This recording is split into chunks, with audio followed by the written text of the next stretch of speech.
నమస్తే అండి. ఈరోజు కథ అచ్చిరాని కొంప. ఒక పల్లెటూరి వ్యాపారి పట్నంలో వ్యాపారం చేసుకుందామని తనకున్న ఆస్తిపాస్తులన్నీ అమ్ముకుని తన ఇద్దరు కొడుకులతో పట్నం వచ్చాడు. అతను తన డబ్బు చాలా వరకు వ్యాపారానికి మదుపు పెట్టి మిగిలిన కొద్ది డబ్బుతో ఒక పాత కొంప కొనుక్కొని అందులో నివసిస్తున్నాడు. పట్నం వ్యాపారం కలిసి రాలేదు. పెట్టుబడి అంతా నష్టమైపోయింది. చివరకు ఆ వ్యాపారి బెంగతో చనిపోయాడు.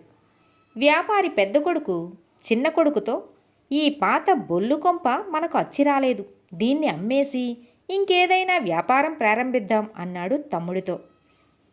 ఆ తమ్ముడు సరేనన్నాడు. అన్నదమ్ములిద్దరూ ఇంట్లో ఉన్న సామానంతా తనిఖీ చేసుకుంటూ మెట్ల కింద ఉన్న కొట్టు తాళం తీసి లోపలికి వెళ్ళారు. అందులో విరిగిన కర్ర సామాను తప్ప ఏమీ కనిపించలేదు. ఇక్కడ మనం వెంట తీసుకుపోయేది ఏమీ లేదు, దీన్ని ఇలాగే ఉండనిచ్చి ఇల్లు అమ్మేద్దాం అన్నాడు అన్న. అంతలోనే ఆ గదిలో ఒక ఆకారం ప్రత్యక్షమైంది. అదేదో భూతమని గ్రహించి అన్నదమ్ముల గుండెలు అవిసిపోయాయి. ఏంటి, మీరు నిజంగా ఈ ఇల్లు అమ్మేస్తున్నారా అని భూతం వాళ్ళను అడిగింది. అన్న ధైర్యం తెచ్చుకొని, అవును, ఈ పాడుకొంప మాకు వచ్చి రాలేదు. ఏదన్నా వ్యాపారం చేసుకుందామంటే మా దగ్గర చిల్లి గవ్వ కూడా లేదు అన్నాడు. వద్దు వద్దు, మీరీ ఇల్లు అమ్మవద్దు. నేనీ గదిలో ప్రశాంతంగా తపస్సు చేసుకుంటున్నాను. మీరీ ఇంటిని ఎవరికన్నా అమ్మితే వాళ్ళు నా ప్రశాంతతను పాడు చేయవచ్చు, లేదా ఏకంగా ఈ ఇల్లే పడగొట్టి కొత్త ఇల్లు కట్టవచ్చు అంది ఆ భూతం. నీ సౌకర్యం చూస్తూ పోతే మేమిద్దరం బ్రతకడమేలాగా అన్నారు అన్నదమ్ములు. మీకు కావలసింది డబ్బే కదా, మీకు నేను డబ్బిస్తాను, మీ ఇష్టం వచ్చిన వ్యాపారం చేసుకోండి అని భూతం వాళ్లకు కొంత డబ్బు ఇచ్చి అదృశ్యమైంది. అన్నదమ్ములు ఆ గదికి మళ్ళీ తాళం పెట్టేశారు. సునాయాసంగా బోలెడంత డబ్బు దొరికింది. దీంతో ఏం వ్యాపారం ప్రారంభిస్తాం అని తమ్ముడు అన్నను అడిగాడు. నీ తెలివి తెల్లారినట్టే ఉంది. కామధేనువు లాంటి భూతాన్ని ఇంట్లో పెట్టుకొని ఇంక వ్యాపారం దేనికి? ఎప్పుడు కావాలంటే అప్పుడు భూతాన్ని అడిగి మనకు అవసరం అయిన డబ్బు పుచ్చుకోవచ్చు అన్నాడు అన్న. అన్నదమ్ములిద్దరూ తాగి తందనాలాడి జూదాలాడి భూతం ఇచ్చిన డబ్బంతా 2 వారాలకల్లా ఖర్చు చేసేశారు.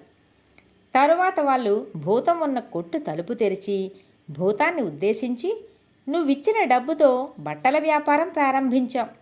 నిన్న రాత్రి నిప్పు అంటుకొని సరుకంతా కాలిపోయింది. ముందు అనుకున్నదే కదా, ఈ కొంప మాకు అచ్చిరాదు, అమ్మేస్తాం అన్నారు. మీ అజాగ్రత్త వల్ల వచ్చిన నష్టాన్ని ఈ కొంపకు ఎందుకు అంటగడతారు? మళ్ళీ డబ్బు ఇస్తాను, మరో వ్యాపారం ప్రారంభించండి అని భూతం ఆ అన్నదమ్ములకు మరికొంత డబ్బిచ్చింది. ఈసారి వాళ్ళు ఆ డబ్బును 10 రోజుల్లోనే ఖర్చు చేసేశారు.